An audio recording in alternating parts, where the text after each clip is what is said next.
भाई आज मैं ऑफिस में था। एक मेरे बहुत लॉयल सब्सक्राइबर हैं। उन्होंने मुझे इंस्टाग्राम के और मैसेज किया कि अंकुर भाई राया गया। मैं कहा राया कौन? वो उन्होंने बोला कि भाई टॉक्सिक पोस्टपोन्ड हो गई। मैं कहा यार ऐसे कैसे हो सकता है?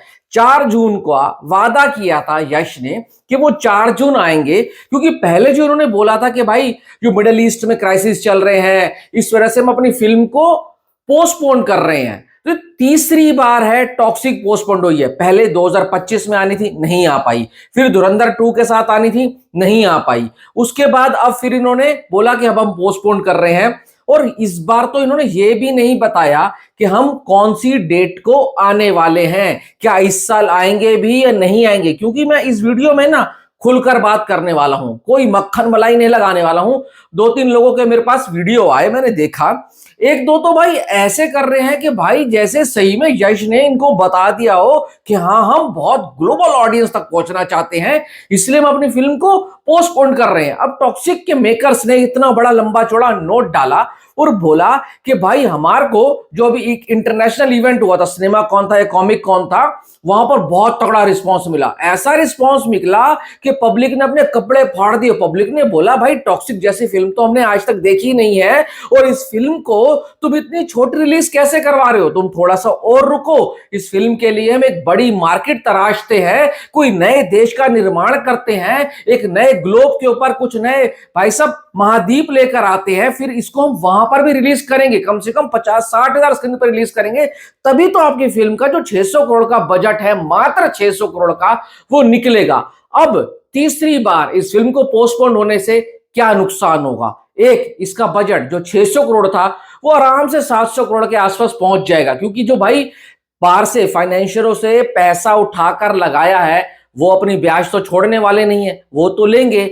जो अब एक मेरे को एक बात बताओ, जो इन्होंने अलग अलग मार्केट में डिस्ट्रीब्यूटर निकाले थे, जैसे भाई साहब हिंदी के अंदर अपना अनिल ठडानी था, और जगह पर कोई और था, हॉलीवुड से कोई और था, तो क्या उनके साथ अब डील वही रहेगी? ओटीटी डील इन्होंने क्रैक की नहीं थी। इन्होंने रिलीज से पहले एक ऑलमोस्ट आंकड़ा था 550 करोड़ के आसपास का, वो कवर कर लिया था। अब ये बोलते हैं अब अपनी फिल्म को बहुत बड़े लेवल पर रिलीज करना चाहते हैं, एक बहुत बड़ा प्रमोशन कैंपेन हम चलाएंगे, फिर हम वादा करते हैं आपको अगली डेट बताएंगे। इसी साल आनी है रामायणा, जो कि नवंबर में रिलीज होनी है। अब मैं आपको एक बात बताता हूं, कहीं पर कुछ लोग कह रहे हैं कि ये ना अगस्त में आनी है। अगस्त में ऑलरेडी बॉलीवुड की 2 बड़ी फिल्में, एक आवारापन 2 और एक लाहौर 1947, ऑलरेडी अपनी डेट बुक कर चुकी हैं। अगर इनको लग रहा है कि हिंदी बेल्ट में ये 15 अगस्त वाले वीकेंड पे आ जाएंगे तो ये बच जाएंगे, एक तरफ सनी देओल है, एक तरफ आवारापन 2 है। आवारापन 2 की हाइप इतनी तगड़ी है, अगर डे 1 के ऊपर हिंदी मार्केट से वो 40 करोड़ की ओपनिंग ले ले तो कोई दंग मत रहना। और लाहौर 1947 क्लास फिल्म होने वाली, क्लास। इन दोनों फिल्मों के बीच में ना अगर ये आ गई तो ये अपना नुकसान करेगी, और जहां तक मुझे लगता है ये अगस्त में आने वाले नहीं है, कोई 1-1.5 महीने के लिए ये बहुत बड़ी अपने प्रमोशन कर नहीं लेंगे। अब मुझे एक बात बताओ, ये कहां पर अपनी फिल्म रिलीज करना चाहते हो? धुरंधर को देखो, मिडल ईस्ट में रिलीज नहीं हुई, ठीक है, उसके बावजूद ओवरसीज से 400 करोड़ लेकर आई है। एक हिंदी हिंदी लैंग्वेज से उसने 1100 करोड़ के आसपास का बिजनेस कर लिया है। मैं कहता हूं तुम्हारी फिल्म अगर हिंदी मार्केट में पसंद आ जाए ना, तो हिंदी मार्केट ही तुम्हारे को इतना पैसा कमा कर दे देगी, और तुम भाग रहे हो फिरंगियों के पीछे। अरे अपनी फिल्म को अपने देश में तो पहले हिट करा लो, तो ही तुम अंग्रेजों के पीछे जाओगे। तो सही कहते हैं, हमारा माइंडसेट गुलाम ही है और गुलाम ही रहेगा। धुरंधर वालों ने क्या किया? धुरंधर वालों ने अपने देश के लिए फिल्म बनाई, अपनी ऑडियंस के लिए फिल्म बनाई, और आज उसका रिजल्ट देख लो। मिडल ईस्ट में रिलीज नहीं हुई है तो भी वो 1700-1800 करोड़ रुपए कर कर बैठी है। पहला पार्ट 1300 करोड़ कर कर बैठा था। किसी में हिम्मत थी तो उसके साथ रिलीज करता ना फिल्म, नहीं कर पाए। आप पहले बहाना देते हैं कि हमारे पास जो है ना, हमारा अभी पूरा तरीके से फिल्म तैयार नहीं है तो हम थोड़ा सा लेट हो जाते हैं। चलो अब तुमने 4 जून का टाइम लिया, पब्लिक वेट कर रही है, यश के फैंस पागलों की तरह वेट कर रहे हैं। पहले आपने 4 साल का इंतजार कराया, उसके बाद आपने 1.5 साल यही भाई साहब रिलीज करने में खींच दिया। ऐसा क्या आपने बनाया है? कोई रामायण है, कोई महाभारत है, कोई कृष्ण भगवान की कहानी है, कोई महाअवतार की कहानी है, कोई वॉरियर की कहानी है? This is fucking gangster drama. Gangster drama में आप क्या नया डालोगे? अगर आपने इतना कुछ नया डाला है तो आपको अपने कंटेंट पे विश्वास होना चाहिए। क्या आपको अपने देश की जनता पे विश्वास नहीं है कि आपको लगता है कि जो आपने बनाया है वो इस जनता को समझ नहीं आएगा, इसके सर के ऊपर से जाएगा? तभी आप बाहर की मार्केट तराश रहे हैं। क्या आप रशिया में रिलीज करोगे? नहीं होगी। क्या आप चाइना में रिलीज करोगे? क्या नहीं होगी।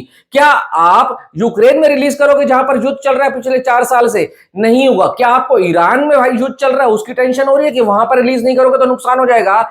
ये सब बहाने हैं। मैं आपको बताता हूं हुआ क्या है। जो बीच में खबर निकल कर आ रही थी कि भाई इसका जो फर्स्ट कट निकल कर आया है, मेकर्स को जो देखा गया वो पसंद नहीं आया, ओटीटी वाले इसको डील नहीं दे रहे हैं। देखो, इनको ऐसा लग रहा है कि भाई हमने 600 करोड़ लगा दिए हैं, हमारे को ओटीटी से 250-300 करोड़ चाहिए। भाई मैं आपको एक बात बताता हूं, ओटीटी डील नहीं हो रही तो मत करो। तुम एटलीस्ट थिएटर रन से ही पैसा कमा सकते हो अगर तुम्हारी फिल्म अच्छी हुई। यार तुमने 4 साल दिए हैं इस फिल्म की कहानी को, डायरेक्शन को, भाई साहब स्क्रीन प्ले को, एडिटिंग को, कलरिंग को, डीएनईजी का तुम कहते हो कि हमने भाई साहब वीएफएक्स कराया है। नमित मल्होत्रा के साथ तुम घूम रहे हो वहां पर, उनकी रामायण के साथ साथ तुम्हारी फिल्म का प्रमोशन हो रहा है। 4-5 तुमने वहां फिरंगी पकड़ लिए, अलग अलगों को तुमने इंटरव्यू दे दिया। अब और कितना प्रमोशन कर रहा है? इससे ज्यादा प्रमोशन बिना देखे हो ही नहीं सकता। जितनी फिल्म अच्छी होगी उतना फिल्म चलेगी। फिल्म अगर अच्छी नहीं है तुम फिरंगियों के ना पिछवाड़े में घुस जाओ, कुछ भी कर लो, वो साला तुम्हारी फिल्म नहीं देखने जाएंगे। आपने 2 लैंग्वेज में फिल्म शूट करी है, ठीक है, एक कन्नड़ा में एक इंग्लिश में। मैं डंके की चोट पे लिख कर देकर जा सकता हूं कि तुम वो अपने इंग्लिश वर्जन का ना 100 करोड़ से ऊपर का डिस्ट्रीब्यूशन मार्केट उठाकर दिखा दो, मैं कुछ भी कर जाऊंगा। तुम्हें क्या लगता है कि तुम हॉलीवुड से बहुत पैसा कमा लोगे? शाहरुख खान से बड़ा स्टार है क्या यश? शाहरुख खान की फिल्में 400-450 करोड़ कमा कर जाती हैं। उसकी फिल्म जो किंग है ना, यश राज ने ओवरसीज के 150 करोड़ के राइट्स खरीदे हैं। तुम 150 करोड़ में अपनी फिल्म के राइट्स बेच कर दिखा दो ओवरसीज में, मैं मान जाऊंगा। नहीं बेच पाओगे। अरे भाई तुम्हारी जो मार्केट है वो कन्नड़ा है और दूसरी सबसे बड़ी मार्केट है वो हिंदी है। तुम इन दोनों मार्केट को इग्नोर कर रहे हो। तुम सोच रहे हो बाहर के लोगों को हम दिखाएंगे फिल्म और बाहर के लोग तो कपड़े फाड़ते हुए आ जाएंगे। अरे उनके पास डीसी है, उनके पास मार्वल है, तुम्हारी टॉक्सिक का कोई वेट नहीं कर रहा हॉलीवुड के अंदर। अगर कहीं तुम्हारे दिमाग में है कि पब्लिक को तुम बेवकूफ बना दोगे तो इतनी बेवकूफ पब्लिक नहीं है। तुम्हारी फिल्म में अगर कुछ कमी है सीधा बोलो, हमें रीशूट करना है, एडिटिंग नहीं हुई, वीएफएक्स अच्छा नहीं है, कलरिंग अच्छी नहीं है, सीजीआई हमारा खराब हुआ है, तो पब्लिक आपको टाइम दे देगी। ऊपर से आप अब ये भी नहीं बता रहे हो कि हम आएंगे किस दिन। अभी तो आपने ये भी नहीं सोचा है। और अगर अगस्त तक ये फिल्म रिलीज नहीं होती है तो मैं डंके की चोट पर कह रहा हूं, रामायणा वाले इस फिल्म को रिलीज नहीं होने देंगे और बोलेंगे अब बेटा तू रुक जा, तू इतना तो रुका है ना, तेरे को जो नुकसान होगा हम दे देंगे, अब तू रामायणा के बाद आइयो। और अगर इनको लग रहा है कि रामायणा के बाद अगर ये आएंगे और दिसंबर में शाहरुख खान से टक्कर लेंगे तो बेटा आ जाओ, तुम किंग से तुम टकरा लो, तुम्हें पता लग जाएगा एक्शन का, एक्शन के साथ तुम मुकाबला करवा लो। मैं कहता हूं तुम्हारे पास सॉलिड डायरेक्टर है, national award winning director Geetu Mohan Das है। क्या आपको उसके ऊपर विश्वास नहीं रहा? मार्केट में तो खबरें ये भी आ रही हैं कि पूरा का पूरा जो कंट्रोल है ना यश ने अपने हाथ में ले लिया है। यश मेरे को लगता है पॉजिटिव है, उनको लग रहा है अगर ये नहीं चली तो उनका स्टारडम खत्म हो जाएगा, क्योंकि उनको ये लग रहा है कि मैं 4 साल बाद आ रहा हूं तो एनी हाउ मुझे ब्लॉकबस्टर देकर जानी है। ब्लॉकबस्टर अगर आपको देनी है तो आपकी कहानी में दम होना चाहिए, सिंपल एज दैट। मैं इतना कहूंगा भाई, सीखो धुरंधर वालों से कि उन्होंने किस तरीके से काम करा है। उनको एक इतनी बड़ी मार्केट नहीं मिली, उन्होंने फिल्म रिलीज करी और उन लोगों को देखो कि वो डाउनलोड करके देख रहे हैं। और कुछ तो ऐसे लोग थे जो मिडल ईस्ट से फ्लाई करके इंडिया में आए और अपनी फिल्म देखी धुरंधर और वापस गए। इसको कहते हैं पावर ऑफ कंटेंट, इसको कहते हैं पावर ऑफ सिनेमा। अगर ऐसा कुछ है तो मैं भाई साहब कुछ भी करने को तैयार हूं और अभी भी हमारा फुल सपोर्ट रहेगा हिंदी ऑडियंस का। पर मैं कहूंगा पब्लिक का सी बनाना बंद करो, नहीं तो भाई साहब तुम्हारे एल लग जाएंगे। Thanks for watching.